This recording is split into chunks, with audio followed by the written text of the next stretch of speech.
Have you ever had a boss who made your life miserable, micromanaging every move, finding fault in even the smallest things?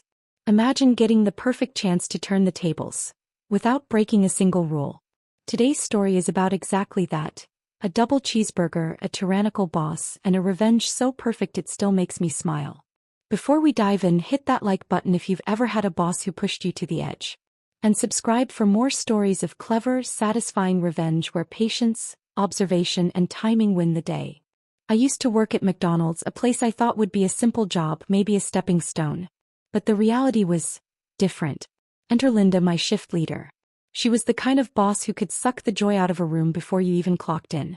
Yelling, screaming, micromanaging, she perfected the art of making everyone miserable. No matter what you did, she'd find a way to belittle it. Slice the wrong way. Yelled at. Take too long on a task. Yelled at. Didn't anticipate her next irrational demand. Yelled at. And it wasn't the occasional slip-up. This was constant, a daily assault on morale. The team tolerated it because, well, we had no choice. Until one day I realized I didn't have to. I was working alongside my best friend at work, someone who had endured Linda's constant mockery alongside me. That day I heard Linda repeat something my friend said in a mocking tone, twisting the words, smirking like it was some great joke. My blood boiled. My hands clenched the spatula tighter. I could feel the frustration building like a storm behind my eyes. All the small indignities, being micromanaged, constantly second-guessed, yelled at for no reason, flashed in my mind. This wasn't just about the mocking comment. It was everything. Years of being belittled, dismissed, undermined. And I realized finally that I had a chance to reclaim a little dignity. A small, perfect, rule-abiding act of revenge. It happened in the kitchen during the lunch rush lull. Linda had accidentally made an extra double cheeseburger. No pickles. She had slapped a sticker on it, a generic one, but the burger was technically hers, meant for her break. We weren't allowed to make break food ahead of time, but she had done it anyway and tried to play it off like an accident. I noticed the burger sitting there, perfectly ripe for opportunity. I caught my friend's eye. A silent agreement passed between us. This was it. I thought through the steps carefully. No rules broken. No lying. No sneaky sabotage. Just observation, timing, and execution. It's been sitting here too long, I whispered to my friend, nodding toward the burger. I don't even know what that sticker is for. Maybe we should toss it. The agreement was instantaneous. My friend nodded. I threw the burger away.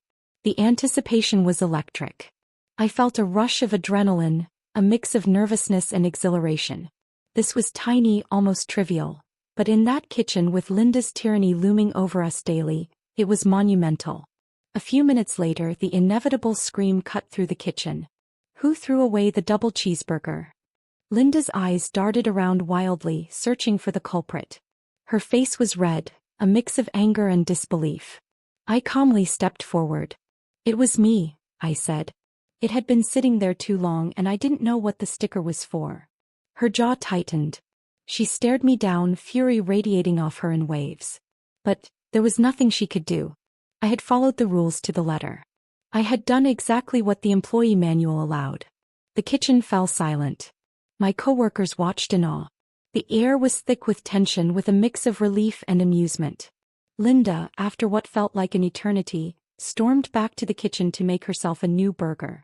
My heart was still racing. But inside, a slow, delicious smile spread across my face. The heat from the grill seemed to fade. The smell of frying patties, onions, and melted cheese was comforting now, not oppressive. I could feel my pulse steady, the power of small justice washing over me. For once, Linda's control had been disrupted. Not by confrontation, not by argument, but by clever, precise action. There was no shouting, no escalation.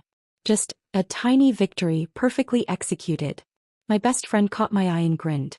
That shared, silent satisfaction, the knowledge that the tyrant couldn't touch us, was intoxicating. Linda returned with her burger, muttering under her breath, clearly frustrated. But she couldn't punish me. Couldn't argue.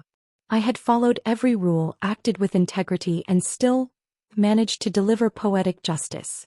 That double cheeseburger, discarded, seemingly innocuous, had become a symbol. A small act of rebellion, a reminder that control isn't absolute, that rules can be used cleverly, and that patience plus observation often trumps brute force. I still think about it sometimes. Every time it brings a smile to my face. The memory of Linda's furious, powerless glare, and the quiet thrill of having played by the rules. Perfection. Sometimes revenge isn't about dramatic confrontations.